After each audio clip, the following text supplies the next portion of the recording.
Hi, this is Rick from the Property Lifeboat. Hope you're well. Just a quick video to give you an update on what we've been up to during lockdown.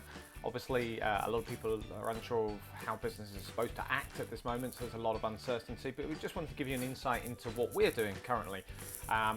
Although it is challenging, like many, we are working from home. Here I am in the home office. We've had to change our setup to keep operations running. But that doesn't mean we're shut by any means. Quite the opposite. In fact, we're very, very busy at the moment. We also own a lettings agency, which is exceptionally busy at the moment, keeping tenants notified on all the latest changes and updates that are happening. But here within the investment side of things, in the Property Lifeboat, just wanted to give you a few updates on what we've been up to. So yes, we are in lockdown. Yes, things have changed. So lenders have massively reduced, in some cases completely removed the products that are available. So a lot of lenders have reduced their loan to value from sort of 75% down to 60% at the moment, which means a lot of deals that you were perhaps proceeding no longer work. We've had similar problems in our business where we were purchasing a new deal, and we still are. However, we've had to change the way in which we're purchasing it. So it was on a more commercial loan basis, but that loan had a finite time period associated to it, and if we didn't use it by that time, it was basically going to run out. So we decided to cancel that one down, and it meant that what we had to do was we've basically ignited a new conversation with our lenders, private lenders this is, to actually lend on this particular deal. So what did that actually look like in real terms? Well, what actually happened was we decided to pull the product because it meant we would have had to put time pressure on ourselves, and one of the other challenges we're facing at the moment, as many others are, is actually trying to get hold of the necessary people. So we may want to move as fast as we can, however we're at the mercy of other professionals such as surveyors, solicitors, lenders, you name it, insurance brokers, whatever.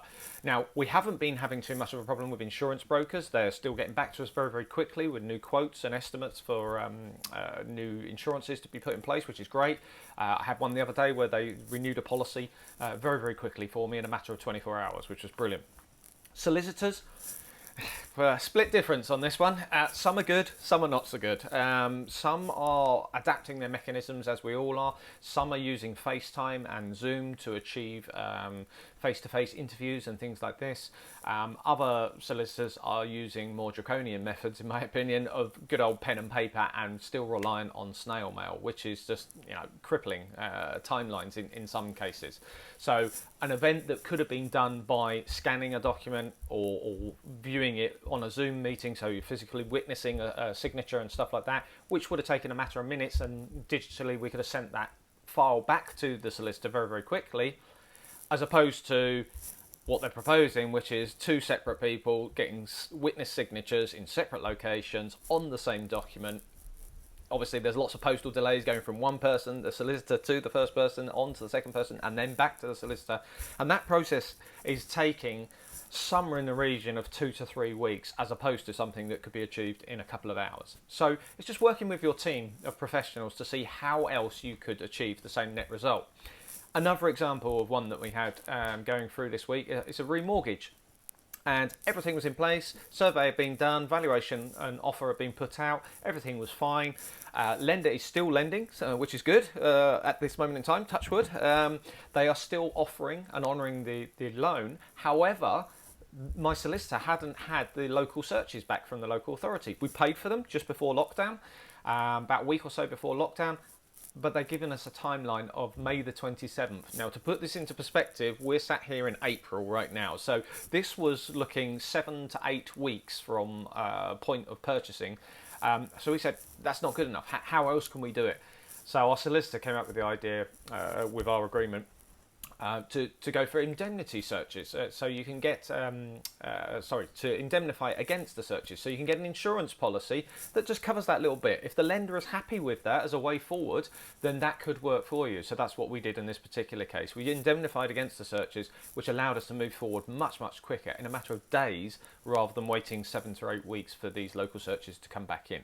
So it's all about being adaptive and proactive. So positive news, we have and are still purchasing during lockdown. So we managed to complete one on the 24th of March, which was great. It was day after lockdown, or day of lockdown, I believe it was actually, kicked in. Admittedly, that was 98% of the way there anyway. We just managed to get that one across the line, which is really good. But we are still proceeding with 2, if not 3 deals at the moment. One is, fingers crossed, looking to complete later this week, and that is an exchange and completion simultaneously, and to make sure that it happens and the lender doesn't pull the product as well. So that's where we're changing things. Sometimes we would normally exchange now and delay for 3 to 4 weeks so we can get in and do some works and stuff like that to buy us a bit of time basically, and then perhaps complete on the deal 4 weeks later, something like that. To eliminate the potential that between exchange and completion the lender pulls the product completely, what we're doing in this particular case is we're going for a simultaneous exchange and completion, so we know it's done and dusted. Yes, that means we can't get in and do the work quite so quickly when we're not paying for the mortgage, but hey, small price to pay. I'd rather have the certainty in this particular market that the deal was going ahead and we got it across the line. So some good positivity.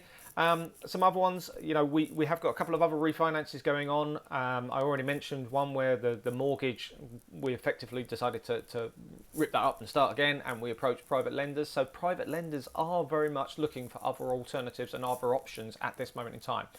Because Bank of England has reduced their base rate down to 0.1 at the moment, you know, savers are not earning anything on their money. Inflation is much higher than that, so effectively over a year their money is worth less. So investors are looking for options to park their money into. So you should be talking with your private financiers and you know, angel financiers as much as possible in this marketplace, because they may be looking for alternatives as well. So just trying to give some positivities there. We are still doing deals. We are still looking for deals. So if you have anything, by all means get in touch. We are looking for further angel investors as well all the time for the deals that we do. But that has to be right, and there's a pre-selection process there. It's not suitable for everyone. For financial reasons, we have to make sure that we qualify our investors and it's suitable and you understand what you're getting yourself into. That can be covered by solicitors and all the rest of it, or financial advisors, but we are not financial advisors ourselves. But business is very much open, things are still happening, deals are still progressing, and opportunities are all around. So I hope you find this a little bit inspiring, and if you like what you hear from this video, then please do subscribe to our channel, The Property Lifeboat on YouTube, and we hope to see you next time. Thank you very much. Bye.